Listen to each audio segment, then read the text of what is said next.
So this is recorded. Just these are posted on our YouTube channel. So if you've missed any of the past gatherings, you can go check them out as well. So Carla is joining us from the Edge Network to talk about sustainability and more. And I don't have probably the story that Matt was going to share, but the first time I met Carla, she asked the question about like, why do you, because I was working in a United Church group, and she's like, why do you do this work? Why is it important? And there was like 4 of us around the table and we all cried. So I hope, but in a good way, it was nice. Carla has a knack for getting to the heart of why we do this stuff we do. And in the camp context, that's even more important because it's a lot of work. So yeah, I'll just turn it over to Carla, and thanks. Thanks. My reputation precedes me, the crying. I love it. Okay. So just kind of framing what we're going to talk about today. It's basically 4 sections. So revenue streams, grants, partnerships, and strategic planning, all in an hour. So it's going to be a lot. Basically, I'm going to do 10 minutes of each thing and then leave 5 minutes for Q&A and then jump into the next 10 minutes. Basically, I work for Edge. I think most of you guys know that. I'm also the project manager for Embracing the Spirit, and the due date is actually this Thursday. So I'll make sure that I'll be putting things like that into the chat as we go. But let's dive into it. The first thing we're going to talk about is revenue streams. And for me, I am a small business coach as well. And whenever I work with small businesses, we always say that you need 3 to 5 revenue streams. But you really have to understand that 80% of your revenue streams is going to come from 20% of them. Right? So it's the 80-20 rules. It's Pareto's law. Typically, when someone tries to make money from everything, that's when they're really bad at everything. So you want to decide where you're making your money. And I know that you guys have been really creative, especially at this time, of how to do it. But typically it's 3 to 5. So if you get up to 8, it's probably too many. You start not doing it well. But if you're less than 3 different ways of actually generating revenue, it's probably not enough. So in the chat, I actually put a whole list called Fundraising 201 of various ways that you can actually raise money. And I'm just going to share my screen and go through some of them. Let me know if you have any questions as we carry forward. So I also love the great outdoors. So I had to make sure I had a picture of me cross-country skiing across my lake. I talk a lot in America and internationally. So I always like to show this so that people know that I am Canadian. We'll just jump into it. Basically, the biggest thing you have to worry about when you think about revenue streams is what is your core offering today? So what is your strengths? What are you best at? Is always where you need to start. My example of this in the for-profit sector would be Tim Hortons. Tim Hortons started with 20 minutes. That's all they had, 20-minute coffee. So every 20 minutes, you knew you had fresh coffee. So when they thought about new revenue streams to grow, the thing that they did first is, of course, not all of a sudden make pizza. That had nothing to do with coffee. The first thing that they actually did was donuts. So they start from their strength. They say, what's the next thing that makes sense to your adjacency? So if you're thinking about your own your own core offering, you're a camp. You are really great at building leaders, future leaders is probably how I would start. That could be one. You might look at your core offering as very different, but that is one possibility. So all of a sudden of doing professional development for a corporate isn't probably the first new idea that you're going to do. You're probably going to do a few things where all of a sudden you can get to migrant workers, but it's probably not your first thing, right? So starting with your core offering and then going from there. So Tim Hortons, after they did donuts, then you could do bagels and sandwiches. Then you might be able to do your ice cap. And only now can you actually serve potato wedges. If you had just gone coffee to French fries, that makes no sense. So this actually applies for everyone. And every single time that a small business, an organization actually flops, it's because they overextended themselves on something that was not part of their adjacency. They didn't start with their core strengths and then come up with, and you'll notice there's 5 dots here. Because remember, I said it's 3 to 5. You don't want to go to 8. So I have my 3 to 5 right here. Awesome. So as we jump into this, how do you come up with some of these revenue streams? Like what are the ideas out there? Obviously, fundraising's out there. There's events and things like that. But I'm just going to go through about 20 different ways to do it, explain them really quickly. And as what I put into the Dropbox was actually a Word document. You can download that and then keep notes and decide if any of those revenue streams are ones that you want to do in future. So it's more like, is that one of my possible adjacencies?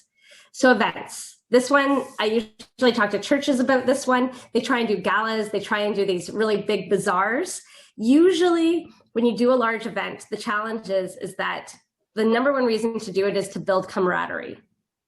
If it's not for building the team, huge events are typically going to be more time and energy than they're actually worth, unless the worth is the team development.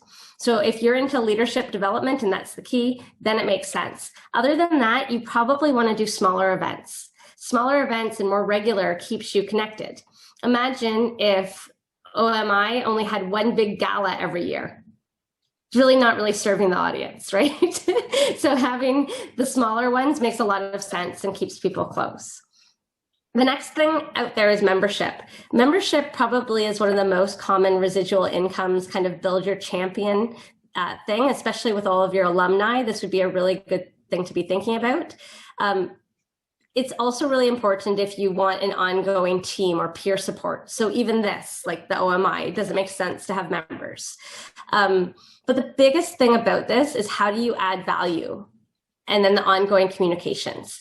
You really have to be in deep relationship and constantly asking questions to make sure that you're continuing to add value.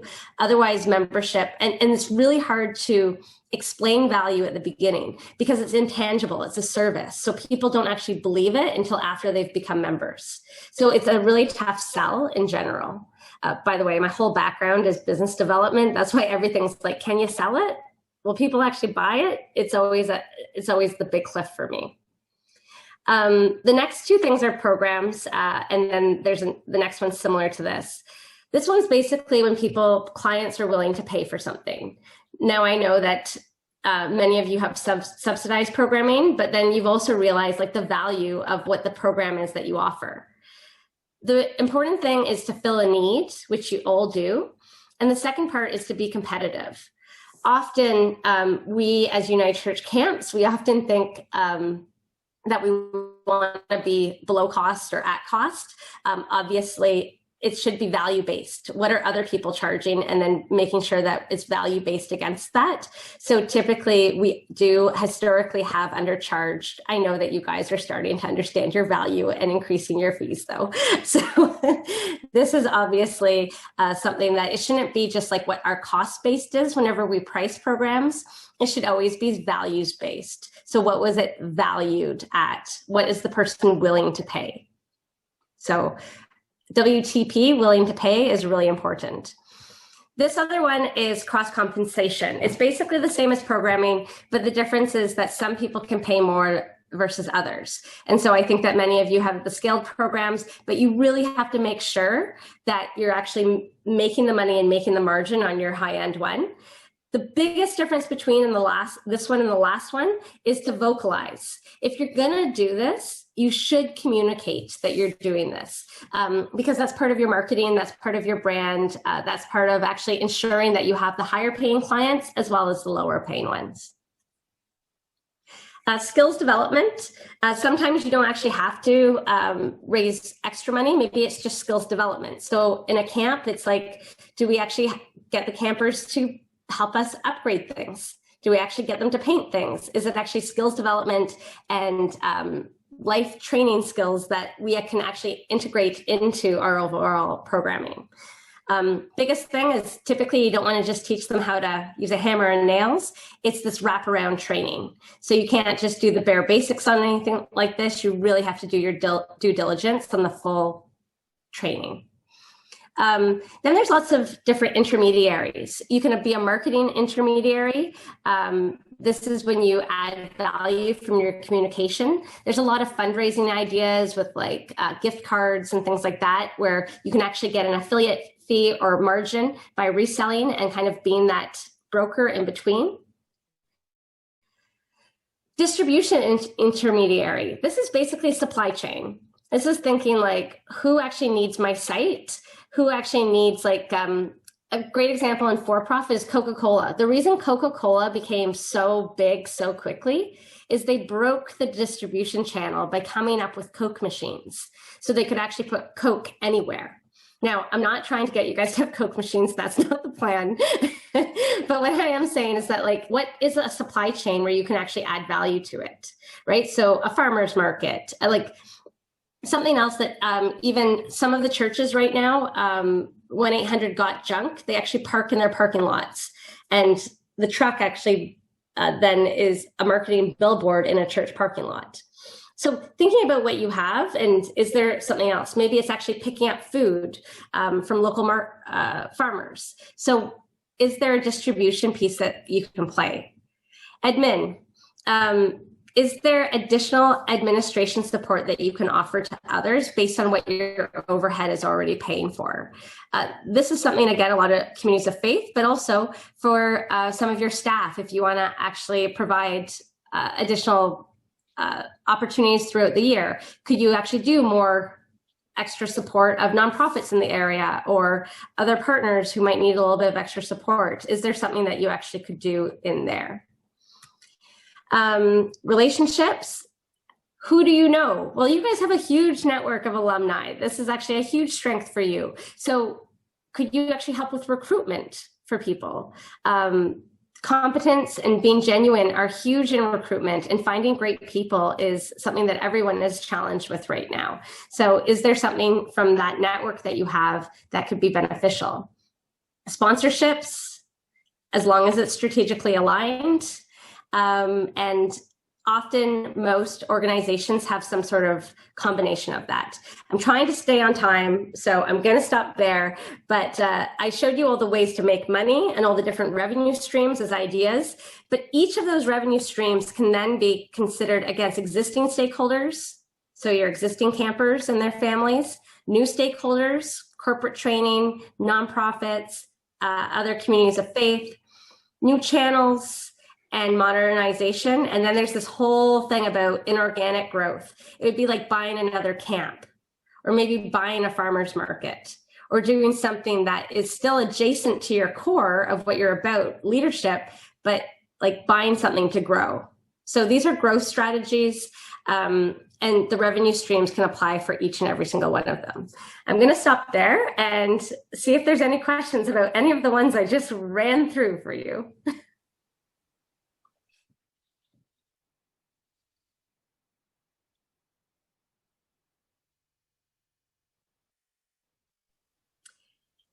So the flip side, I'm just going to give you guys some time then to put into the chat one revenue stream that you think that you might try based on just thinking through an adjacency for you.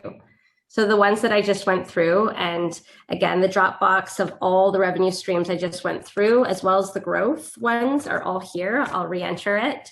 Is there one?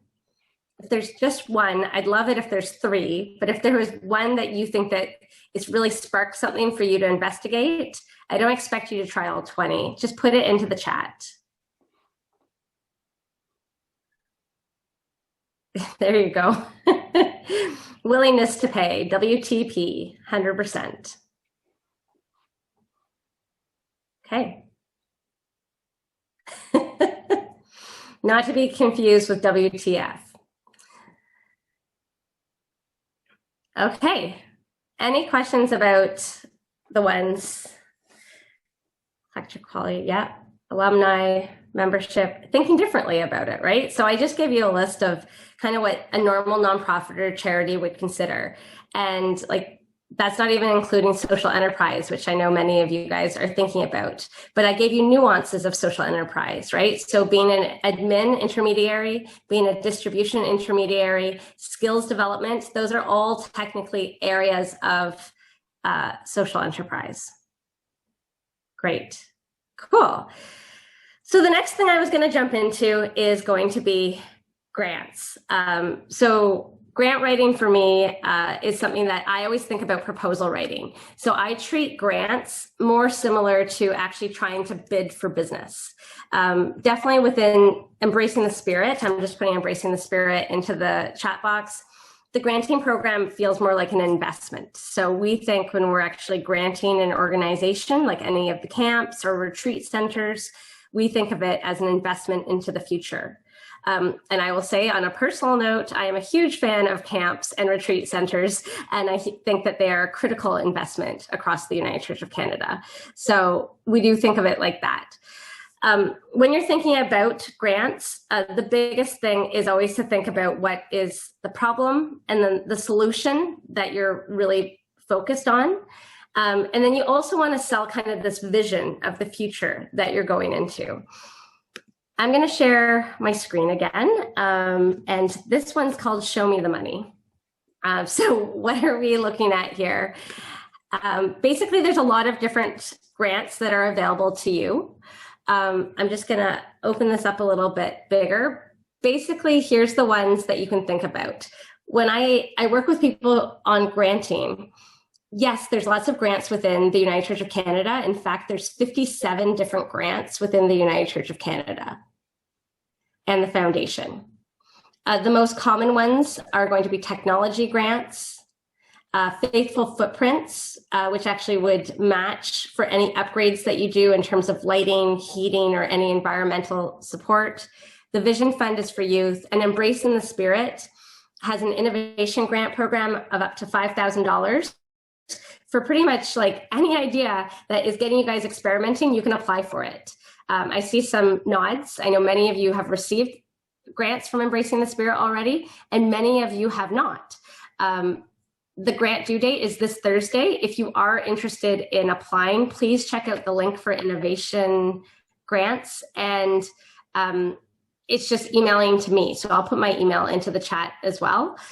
After you get a $5,000, up to $5,000 innovation grant, you're eligible for a $25,000 growth grant.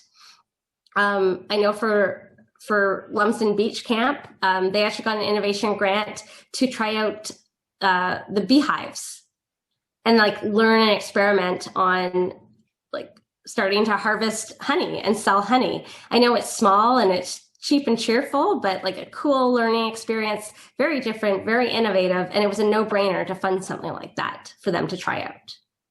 So, and from there, obviously now looking at future grants and being eligible for more. The United Church of Canada Foundation, that's where we have new ministry funding, and that would be for faith formation. My sunset is incredible, but I think you guys know that that's how things are like when you're at camp. I almost want to show you right now. My sunset looks like Rick Lampton Center right now. So Seeds of Hope is through the foundation. The real difference between Embracing the Spirit and Seeds of Hope is literally where the money comes from. So one is under the foundation, which has certain dollars that become eligible as endowments and trusts come due. Embracing the Spirit is allocated for mission and service to help change the culture of the United Church of Canada and experimenting and trying new things. So they're both really open. Federal funding, I know you all get the summer jobs programming. I always encourage people to apply for more than what they think they need. Accessibility funding continues to change. In Ontario right now, there is a community resilience fund that has just been made available, and as well as like a community center funds that I think $110 million has just been opened. New Horizons funding is for seniors, and then the Investment Readiness Fund was last year. Typically, we see United Church affiliated organizations get summer jobs programs easily. And anything, if you do anything with seniors, which could be an opportunity, especially in rural, New Horizons becomes an available federal funding source for you. Other foundations, and this is the thing, you guys are much better at this. Across the United Church of Canada network, less than 3% of churches apply for non-church grants. And only like 6 or 8% of churches historically, like this number is going up now, used to actually even apply for United Church grants. So we're getting in our own way. We just think that they won't fund us because we're affiliated with a church, but that's not true. Especially the United Church of Canada we just have such a great story to be telling. So community foundations are huge. If you don't know your community foundation, you should call them this week. There's an entire list of them. They need to know you. Catherine Donnelly Foundation, they have Faith Roots, and Ontario Trillium Foundation is now actively funding churches as well. They stopped for a while, for about 8 years, but we're back on their radar. This is a nice mess, but basically showing that like there's how the grants work. You start with innovation to growth grants, and then either social enterprise or new ministry grants. One social enterprise grant that's new is we now offer repayable grants of up to $50,000 that have zero interest. So we like you to have your innovation grant and growth grant first.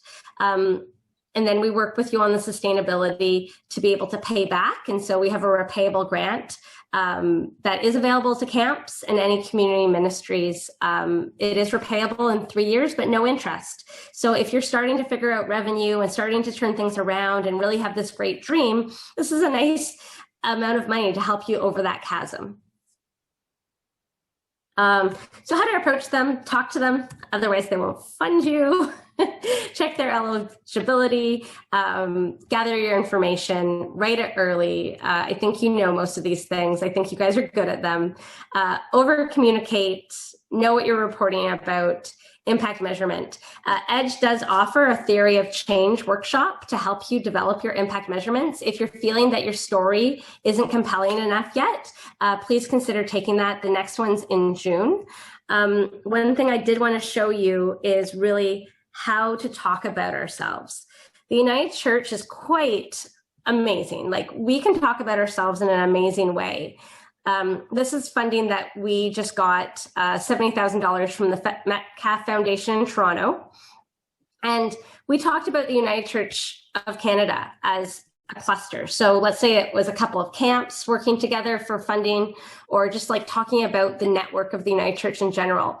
This is how we talk about ourselves. Like in Toronto, we have 30 churches.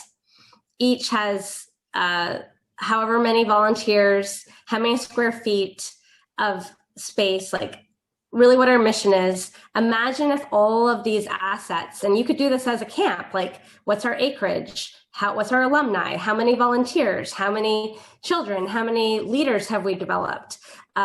Maybe you partner with 2 other camps or the local churches. Like, what is the abundance? When you start from abundance and you talk about what's possible, it becomes silly for funders not to give us money. Because if they give money to someone else without all the resources that we have, you can see I use a lot of numbers in here. Basically, they have to pay for all the overhead. If you fund a United Church camp or a retreat center, it's actually into programs, it's into the upside, it's into the next thing. Yes, some can be for overhead, but any other organization, the majority of it would be put there. And think about like our dedicated volunteers. It's just leverage, right? So how can you take their funding and actually leverage it further? Yeah, so there are grant writers that you can hire. I know that there's, EDGE does have someone on staff that we are able to hire out. And then if you want me to take a look at grants in your area, just email me and I can send you back the grants. We have access to Grant Connect, and so we're able to take a look at that. Honestly, I'm going to keep talking, but you have to see what I'm looking at. Isn't that pretty awesome? Anyway, like you guys totally know, so I didn't even have to show that to you. Yes, I like camp. Thanks, Vicki. I know, right? Like, any questions about grants? And for us too, if you need help with grants and you really don't know how to do it, we just got a grant. Vicki knows this. We got a grant, $20,000 from the Investment Readiness program. I literally just threw it out there. They said yes, because of how we talk about ourselves. Like the United Church of Canada, the network, we have something to talk about. Like we have a lot of value. And right now I'm actually helping disciples of Christ in the States to learn how to speak to foundations so that we can actually change the narrative about the United Church network. Okay, I see some questions coming through here now. Can we do more collective to influence grantors to not deem us ineligible? So you want to be more like collective to then, so you just can't talk about the sanctuary. That's what most grantors don't understand. They think if it's 10:30 on Sunday, but that's not a hindrance for you. I think if you know how many campers are non-members, that's also something that I know many of you guys have. So there's different ways. The fact that we're still so radically open, also the fact that we follow all of human rights and the Charter of Rights. Those are all things to ensure that we actually start there. I agree. The challenge is we want to say why we're awesome. We want to say this compelling story of all the good, and yet often we find ourselves stuck into what we're not. So I would like to raise up, it's like, how do you tell the story of who we are, not just what we're not?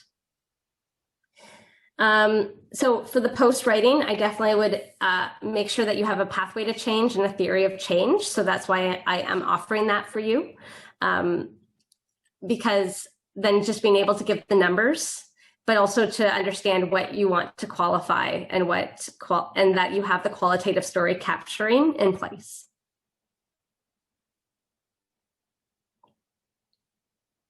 Michael, happy to work with you. Any other questions? Okay, so the next thing that I'm looking at here is going to be partnerships. And we actually just had the Give Back economy, the Hopeful Economics Give Back economy the other day. So instead of me actually speaking, I really wanted to get Alia, who is from Alterna Credit Union, one of the larger Ontario credit unions. I asked her to talk about partnerships, and she was actually speaking to churches, so not just camps, right? And I think camps is always going to be easier, actually. I'm just going to play a little bit of what she had to say, because I think she was brilliant in talking about partnerships, and then we can kind of riff off of that afterwards. I just want to make sure I have share sound. And this is, imagine, Alterna, before I'm just going to start this, actually, I'll just play it. So number one, understanding the role of partnerships. You know, I really thought about this and how to present something that adds value to those who are in the initial stages of really exploring partnerships for the first time, and those who are more seasoned and have done this a number of times. And I thought about our own experiences and success in partnerships, and this is kind of what I came up to. For us, there have been two real key elements to successful and meaningful partnerships. And these are the immediate or face value and the root or intrinsic value. At face value, the benefits are more obvious. You know, we can share responsibility and costs. We can increase our capacity by adding team members and assets and resources. And we can expand awareness of our initiatives by growing our community of supporters. But something often overlooked, and I think actually way more important in the long-term picture of a healthy partnership strategy, is the intrinsic or root value of partnerships. You know, we all understand our needs from our own viewpoint, but creating a more diverse source of input and perspective on your projects is something hugely beneficial that arises from a well-established partnership community. And as you're out making connections and expanding your ecosystem and you're really establishing a rich, unfertilized space for these long-term continuity of your work. Okay, just before we she keeps going for us, I just wanted to highlight what she just said. I mean, this is pretty amazing. This is a credit union talking to the United Church of Canada. This is her advice to us. Can you imagine a financial institution basically saying to us, the diversity of thought, the work for your continuity, inspiration and motivation, like this intrinsic value, and raising that up for us? I don't think half the United Church of Canada network would think about this. And so this is how she was actually defining partnerships and the joy of partnerships. forget the fact that the immediate value that seemed obvious to her, those things, we always think that a partnership's just money or just someone who can market for us. But for a credit union to be trying to explain the basics of partnerships to the United Church of Canada network, like, this is mind-blowing to me. The larger community of support, that sounds like alumni, which you guys all know about. So it seems like really surface level, but like pretty brilliant what she said here. So let's just, her next step that she said was to, okay, so number 2. Can you believe, again, a credit union thinks the number one thing to do is to chart a vision? Like, don't you think that this is something that if we were talking and having a conversation with another organization, that this seems like a no-brainer thing for us to do, is to chat about that. And let me see, her next thing is actually asset mapping, stating what we have.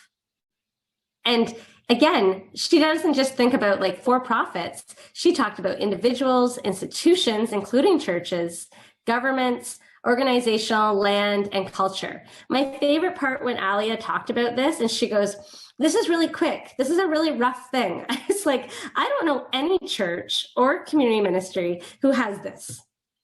But I know after this call, you guys will. Then the next thing that she then talked about was, after you have your vision, you have an asset map, you kind of know what's all together. Now we develop our joint story together. Understand our primary outcomes together and what's possible. And her last thing that she did, number 4, was curiosity.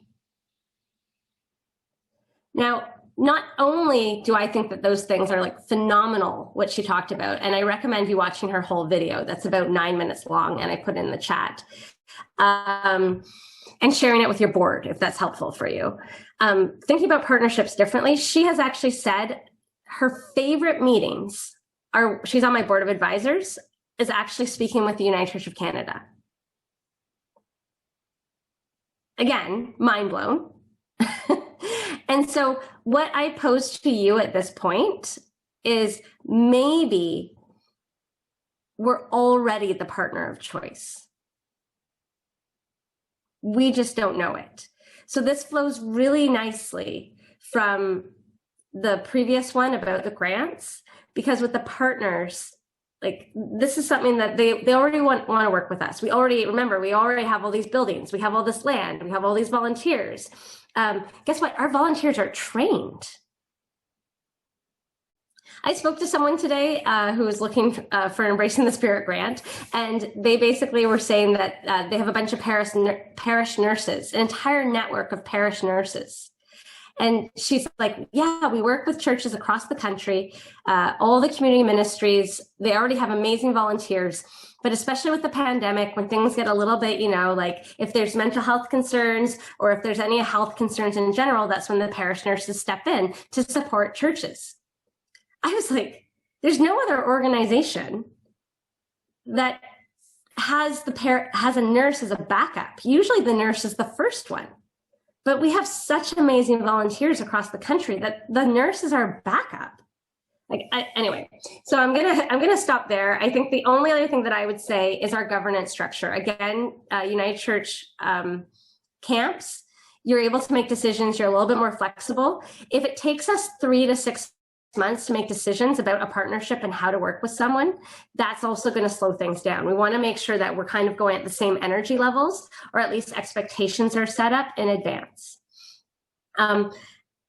I would love, in this time that we have together, again, using the chat, if you could say 1 or 2 things that might be more surprising pieces of abundance or gifts or things that in a partnership you could actually use.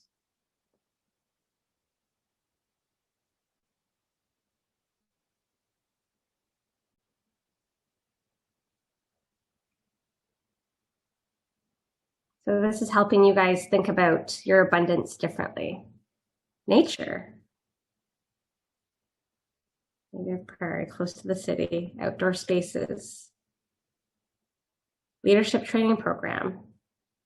Lakefront. Asset chart, yes. Yes, wisdom, shared leadership, talented young leaders, energy, imagination.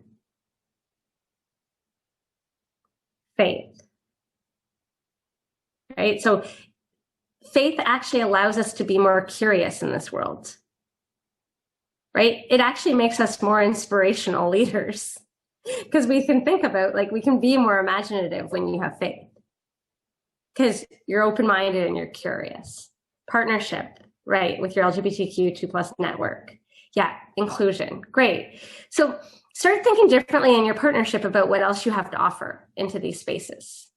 Any questions about partnerships in general, about like how to start them or anything? Or does anyone have any example that they want to share of a partnership that they've been able to set up and a story of how that worked for them?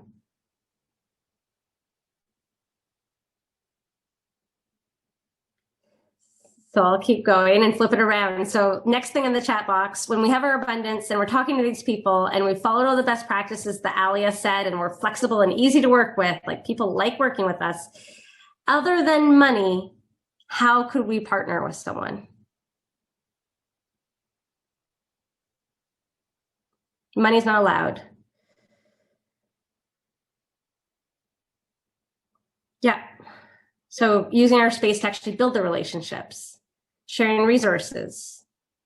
Like what kind of resources? Like admin, marketing, right? You can barter on things.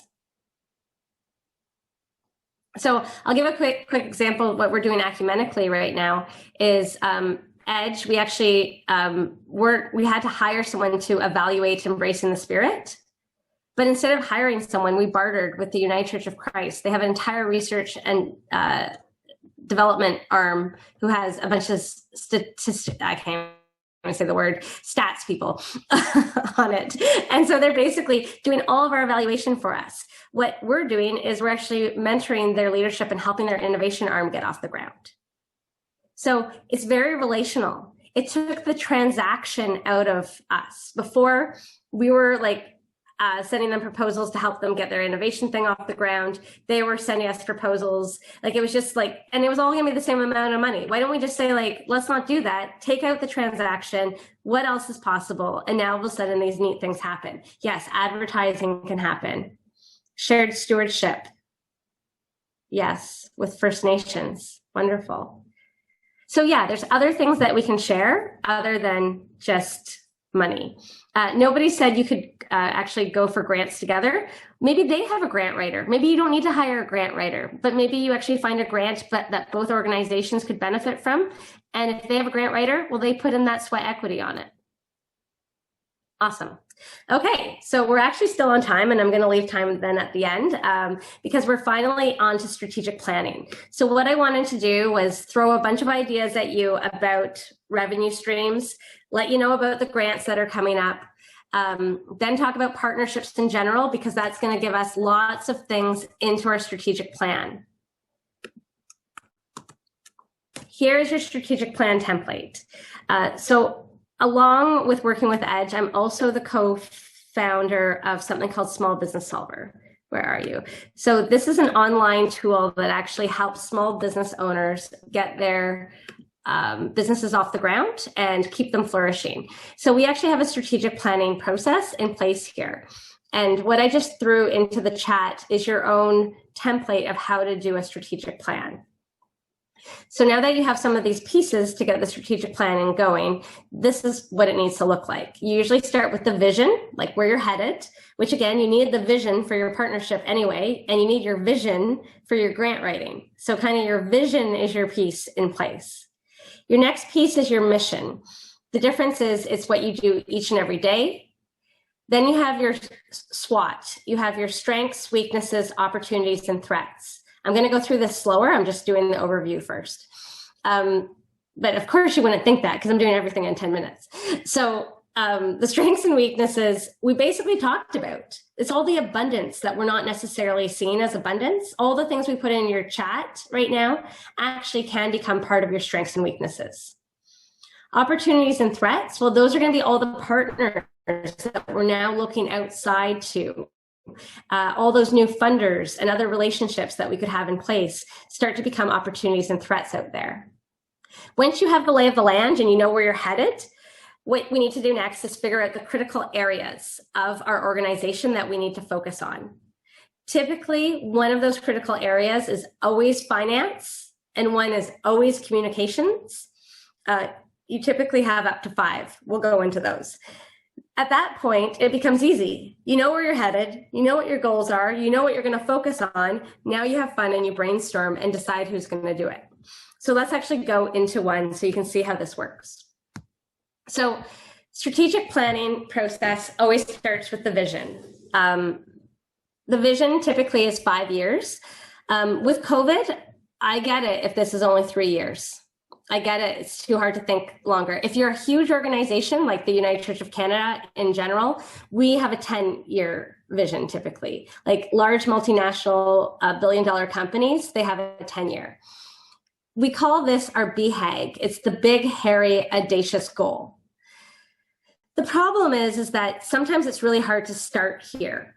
So what I've done is I've designed this clever little tool that you can actually use with your board or your volunteers or whoever helps you with your strategic planning. And we need to bust out of what we're used to and how we're used to thinking. So the way that we do that, I typically send this to people in advance, is to let me know what they're hopeful of. And when they respond in an email of what they're hopeful of, I can plot it into possible, impossible, and year 1 to 3. If you want to do it live with people, so if you have more time to do strategic planning, like you're planning a couple board sessions together or a full retreat, you can actually do this live. And you do 1 year at a time because you kind of want to warm them up. What they look at doing here is you say, what could be possible at the end of year 1? They typically are going to say something about your infrastructure, probably, or they're going to say a new program, maybe something into September and October of this year is something that feels possible. So here's the tricky part. They've committed to something that feels like a reasonable goal. Now we ask them the question, what's impossible? By asking them this question, they've already committed to something that seems reasonable. You're now stretching them. And this starts them to think in a nonlinear way instead of in such a rigid way. And let's be honest, COVID makes us think in a rigid way. So this is really important. We usually find that these things are very, very tactical. And then you start moving into things that are actually strategic by asking impossible. And then possible starts to really lean into the vision. You then do it again. And you go, what's possible in 3 years? And then what's impossible? This starts to become more and more highly appealing and inspirational when you really start going through this process with them. Again, you do it in year 5. This is when you finally will actually figure out your dream and your deep why and something that's highly motivational for you, your leadership, and your board members. But if you start here, they won't get it. You actually, going through the process, will start pushing them. And when they finally get here, it feels impossible, but when they start looking back, they see that if we plan now, the entire strategic plan is actually going to be focused on getting us here. Okay, so that's your vision. I often use different questions to test if it is, but by going through this process, I've done this with a couple hundred organizations right now, it has delivered some pretty phenomenal results. The next thing is a mission statement. I can't tell you how many mission statements I have forgotten, right? You probably have forgotten your own at some point in time. So here is the magic mystery of how you put together a memorable and compelling mission statement. Number 1, you use the word we. Why would we not use the word we? We are relational people. Ours is a relational God. We start with we. A mission statement is what you do each and every day. A vision is where you're headed. A mission is what you do each and every day. So this is where we say a verb. It should be like a to-do. We're doing something. So we serve, help, support, have fun. Like it's this thing. We teach people that they're loved. Like it's a verb. Then you say, I don't like the word target audience. Remember, this is small business stuff too. If we translate it, it would be your like client, stakeholder, whoever, like your audience. You just name the person or like who kind of the group is that we're talking about. Because if we're doing this with someone, it needs to actually have that scope and frame around it. And then this is the hopeful outcome for that audience that you're hope that would happen. So we as camps create spaces where kids learn that they're loved. Okay. So it's not perfect, but it's going to kind of start leaning you into that space. Next, we go through strengths. So the strengths we already did, like I said in the chat box. Especially during this time, it's really easy to come up with weaknesses. So I did the hard part. I did the strengths with you already. Opportunities. I think many of you have heard great stories of different opportunities that could happen, from short-term living to retreats to cottages to cabins to corporate training to farming, community gardens, learning programs. Like, you guys have come up with all the different revenue streams that I listed earlier that might have sparked different ideas of things that are happening here. And lots of threats too, I know. So once we have all of that, I talked about the critical areas.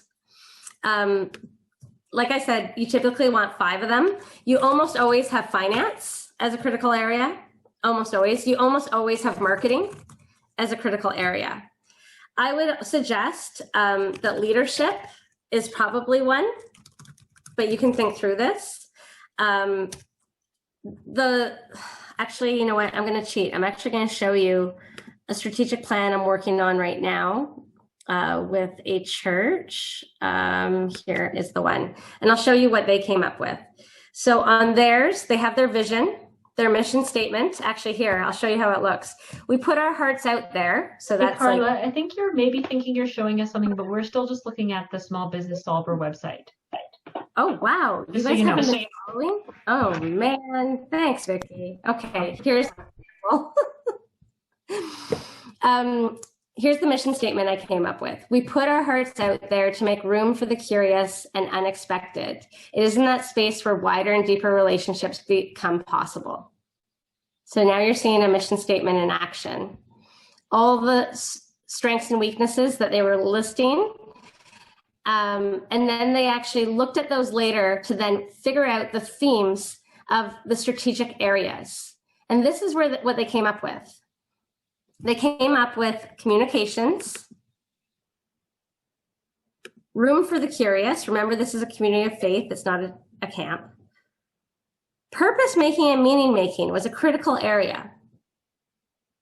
Pretty cool.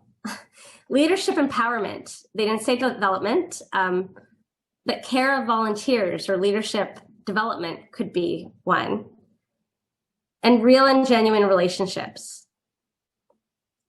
They had spiritual growth as a critical area, but they actually realized that it was throughout, so they removed it and just integrated it into all 5 critical areas. Typically in a strategic plan, you're going to have 5. They didn't have finance because they said that they didn't need to worry about it. And then when you look at this, you then start thinking, well, what's a good goal for making room for the curious? And we use SMART goals. So SMART goals are specific, measurable, achievable, realistic, and timely. So that specific being and measurable being a specific number. Achievable means that like it can't be too far off of a goal. Realistic is it can't be too close of a goal, and timely means that you need a time. So you probably want to do 1 year as your time. Once you have your SMART goal, like I said before, this is where it becomes really, really easy. Now you can do, like, if I want to reach 5,000 people by the end of the year, well, these are 3 things that I could do. If I want people to start inviting people, well, I should probably have more special events that are actually fun to invite people to, right? And you can start thinking about how people are measuring this. Purpose making, their way of measuring this was 75% of their members actually participated in an outreach initiative. Imagine if, 80% of your alumni participated in an outreach initiative between September and June. What does genuine relationships look like? And then at the very end, you would schedule it into a work plan. So if I do go back to Small Business Solver, you guys can all have access to this. Each of them have additional examples in here, has a video that goes through each section, and it has a mini case study showing how it actually works. If this is helpful for you to do a strategic plan for 2021, this is something that you can have access for free by using the coupon code Go Make a Difference.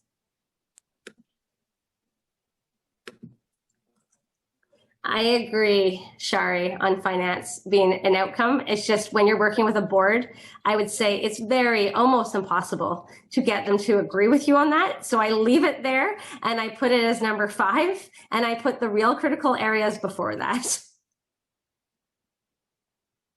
Thank you, Vicki. I was referring to that document. That's what I was sharing. So that worked out anyway. Finance is actually most often, okay, rather than have, yes. Yeah, so for us, okay, so if you use the Go Make a Difference, use the coupon code Go Make a Difference on Small Business Solver, and you can access everything that I just showed you for free. So that instead of hiring a consultant for your strategic plan, you can actually use that process. The document that I put into the chat, and then there's videos and examples that walk through how to use that. So I have 5 minutes to spare. We actually did cover revenue streams, grants, partnerships, and how to do a strategic plan. Whew. Any questions?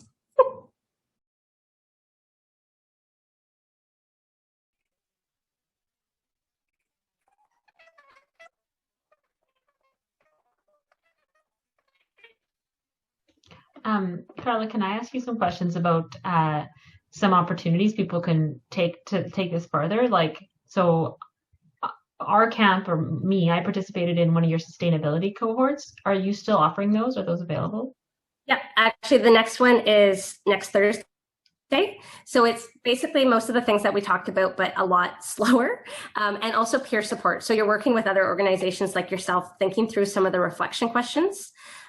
So the first one is next Thursday at 4:00 Eastern, daylight savings time, but it's also online. Like we've put it online so you can do it asynchronous or synchronous. It's up to you. You could do both if you want. It goes intro to trends around the social sector, strategic planning, revenue streams, partnerships, grant writing, marketing, and then it ends with people and planet. So it's basically this, but deeper, and then all the resources and questions that go through this, as well as past sustainability cohorts, their feedback and what they said, we make sure that that's available for you. Awesome. And so can people just email you to get the links to join those? Yeah, just email me and we'll sign you up. I'll just put my email back in, and Small Business Solver is in there as well. Awesome. And for camps that might want to like work with Edge, like actually, is that a thing that is available, like to like do a one-on-one consultation or anything like that? Is that? Yeah. So the way we work with them would be mostly the sustainability cohort. Like Michael was talking about, we would help and help you in getting ready for any funding. If you wanted to do a strategic planning process with us, we could do that as well. We're trying, yeah. So any of those things we would be able to support you on. Awesome. There's still 2 minutes, folks. If you have questions, you've got Carla here, so take advantage.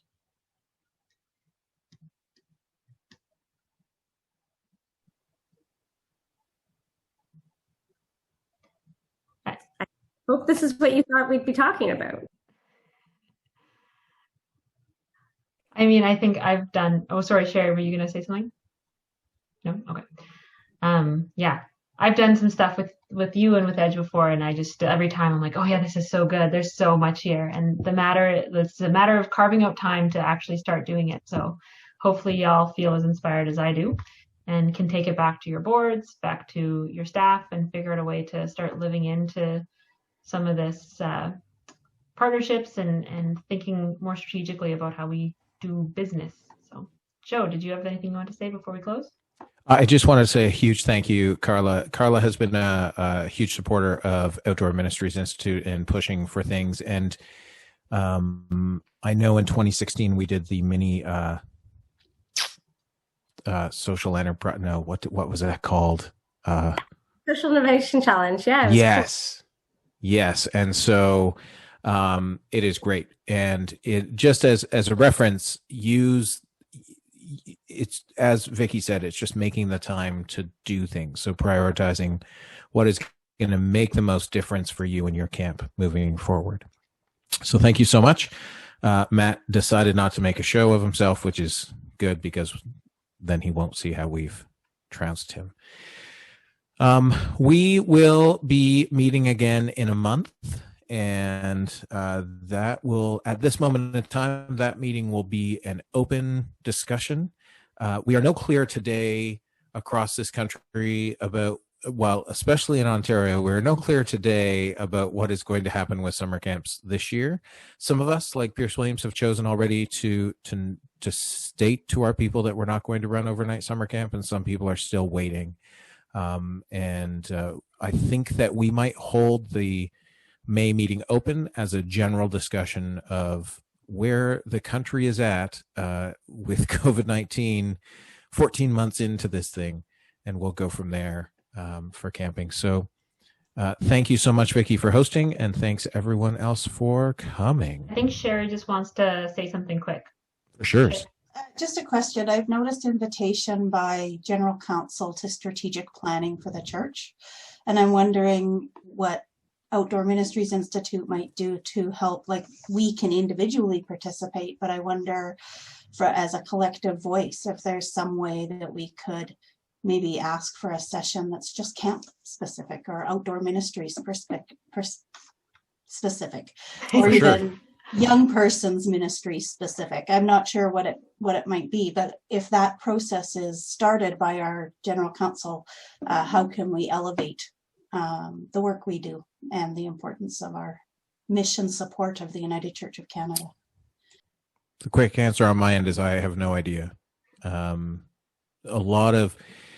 Some of you may have picked up on over the years that I don't pay a lot of attention to general counsel anymore because they stopped paying attention to us.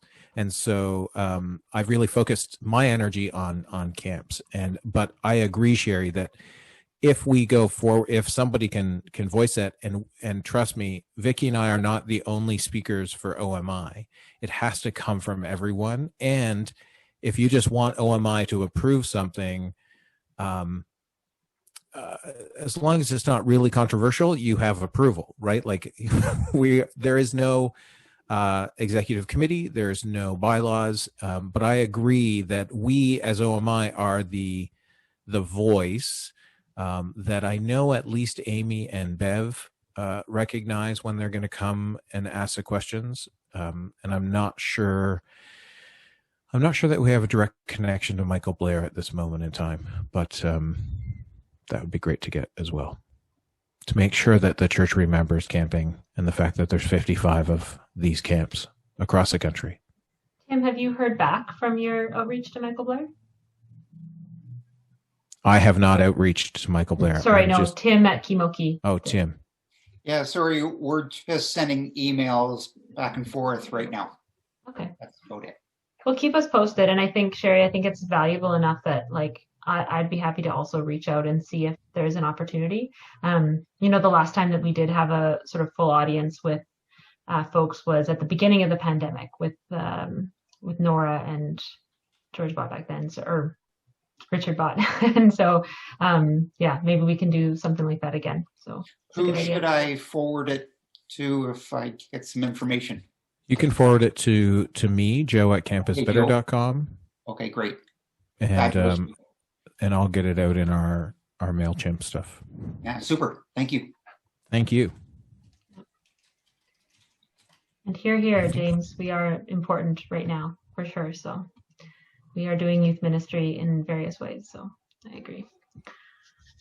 Awesome. Sorry, Joe. No, you don't need to be sorry. That's awesome. Thanks, everyone. Have a great night. I think that's it. Thanks so much, Carla. Bye, everyone.